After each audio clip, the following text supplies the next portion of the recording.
Wisdom, the final frontier to true knowledge.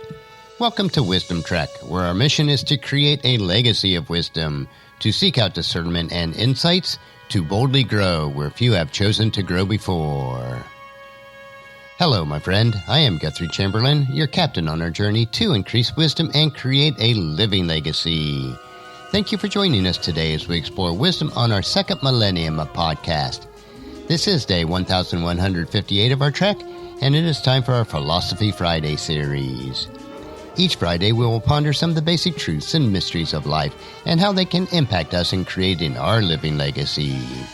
As we continue on this trek that we call life, sometimes we have questions about life. So our Friday's trek is a time where we can ask Gramps. Gramps will answer questions that you would like to ask your dad or granddad, but for whatever reason, this is not possible. No matter how old we are, I know that all of us would like the opportunity to ask Dad or Gramps questions about life in many areas.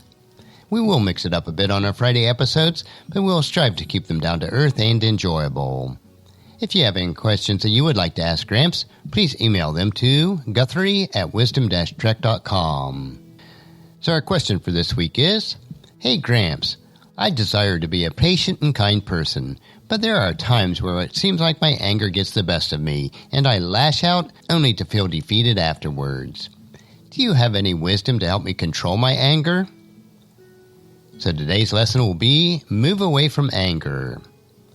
I believe that all of us have an issue with anger.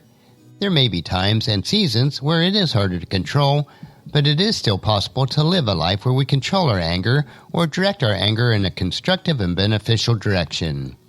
Some people don't seem to get angry on the surface, but underneath a calm demeanor is a boiling cauldron of rage that is likely to explode. Others become very passive-aggressive with their anger, which can be just as destructive to those who are on the receiving end of it. There was a man who tried to defend his bad temper by saying, I explode and then it's over with. It may be to that person, but just like a volcano, that man does not understand or realize that his anger leaves a path of carnage behind. As Aristotle once wrote, anyone can get angry, but to do it to the right person, to the right extent, at the right time, with the right motive, and in the right way, that is not for everyone, nor is it easy. And I would say that is very true. Few people can fill all those categories. The Apostle Paul teaches us in Ephesians chapter 4, verses 26 and 27, and don't sin by letting your anger control you. Don't let the sun go down while you are still angry, for anger gives a foothold to the devil. God does permit us to be angry on certain occasions.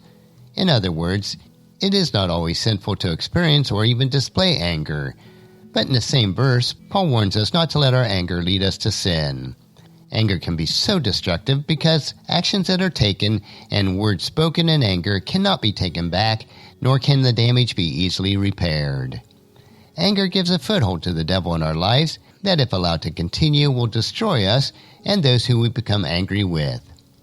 We need to allow God's Holy Spirit, who resides within us, to warn us when our anger becomes sinful so that we can avoid those situations. This is usually more obvious to others than it may be even to ourselves. We may need to allow those close to us to help us with this. Bursts of anger resulting in rage, lack of control, and a desire to hurt another person, and profanity are not righteous anger. Far from it. So how can we be angry without sinning? In addition to praying for God's help, there are some things that we need to keep in mind. First, when you feel anger welling up within us, we need to focus on the problem and not the person. Second, we should reprove the situation without rejecting the person. And third, we should avoid using exaggerated statements like always and never. Anger is a normal emotion, but we are fully responsible for how we handle it. We need the Spirit's gift of self-control to help us to deal with our anger. Proverbs chapter 29, verse 11 tells us, Fools vent their anger, but the wise quietly hold it back. And that's a wrap for today's lesson. Join us again next Friday for another question on our Ask Gramps episode. Our next trek will be Meditation Monday, where we will help you to reflect on what is most important in life. So encourage your friends and family to join us, and then come along with us on Monday for another day of Wisdom Trek, creating a legacy. If you'd like to listen to any of the past 1,157 daily treks or read their associated journals, they are all available at wisdom-trek.com. And I encourage you to subscribe to Wisdom Trek on your favorite podcast player so that each day will be downloaded to you automatically.